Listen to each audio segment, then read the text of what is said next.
आम्ही काम करून लय थकलोय, त्यासाठी आम्हाला झोपायचं आहे. त्यासाठी तुमचं झोपणं गरजेचं आहे. पण काजू, लय दिवसांनी आपण उघड्या आभाळाखाली झोपणार. लय मजा येणार बघ. होय रे, तू लहानपणी कसं आपण खाली झोपायचो वर चंद्र चांदण्या दिसायचे, लय मजा वाटायची. एकदम.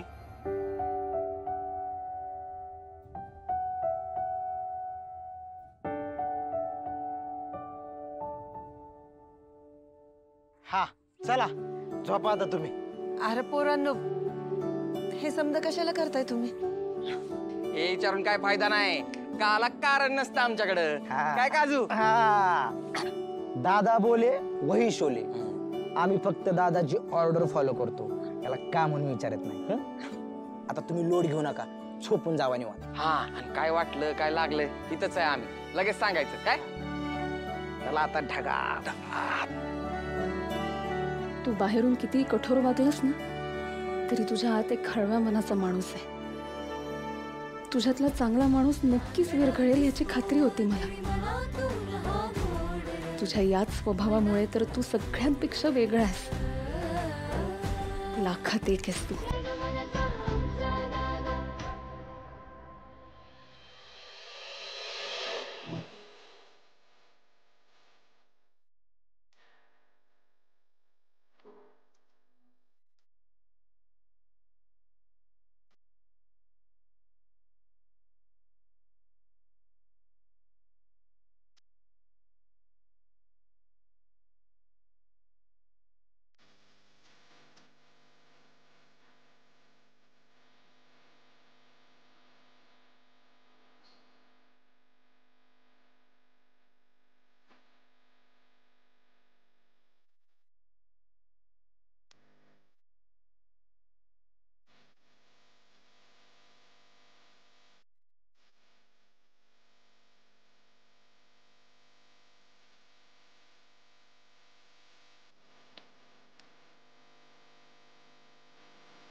सूर्याने त्याच्या रागाला मनातल्या मायेच्या ओलाव्यावर कधीच अधिकार गाजवू दिला नाही. याच मायेपोटी रात्रभर बाहेर असलेल्या आईला डोळ्यात साठवून ठेवलं असणार आहे त्याने.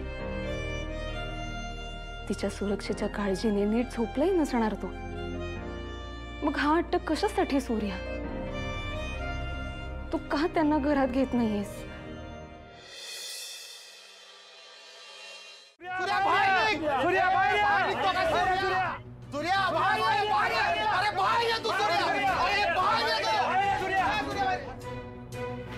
काय झालं? का आलाय तुम्ही सगळे? सूर्या, तुला या गावात राहता येणार नाही, इथून निघून जायचं. काय बोलतोय तुम्ही? उगाच माहित नसल्यागत करू नको. येड पांघरून पेडगावला जाऊ नकोस. त्याला सांगून काय फायदा नाही. घे रे याला.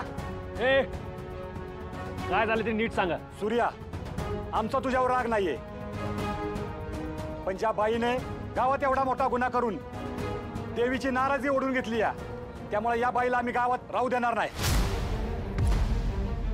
तू हिला आसरा दिलास तर तुला बी गावाच्या बाहेर जावं लागेल.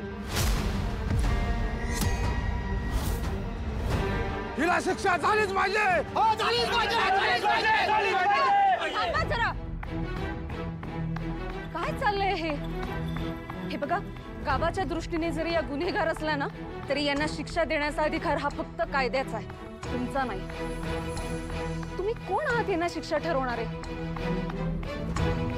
मी ना सगळ्यांसमोर सांगते, या माझ्या सासूबाई कुठेही जाणार नाहीयेत. या इथे या घरातच राहतील. सूर्या, आम्ही तुला समजून सांगायला आलोय, ही बाय गावात कुणालाच नकोय. तिला आधी बाहेर काढ. काढलंच पाहिजे, काढलंच पाहिजे. तिला बाहेर काढलंच पाहिजे. तिला इतर आता येणार नाही, तिला इथं हाकलून द्या. हो हो, हाकलून द्या, हाकलून द्या. तिला बाहेर काढा. थांबा जरा, शांत व्हा प्लीज. हे बघा, तुम्ही कायदा हातात घेण्याचा प्रयत्न करू नका. मी काय म्हणते हे ऐकून तरी घ्या एकदा. आम्ही तुमचं अजिबात ऐकणार नाही. या बाईने गावाशी गद्दारी केली आहे. तिला शिक्षा मिळालीच पाहिजे. मिळालीच पाहिजे, मिळालीच पाहिजे.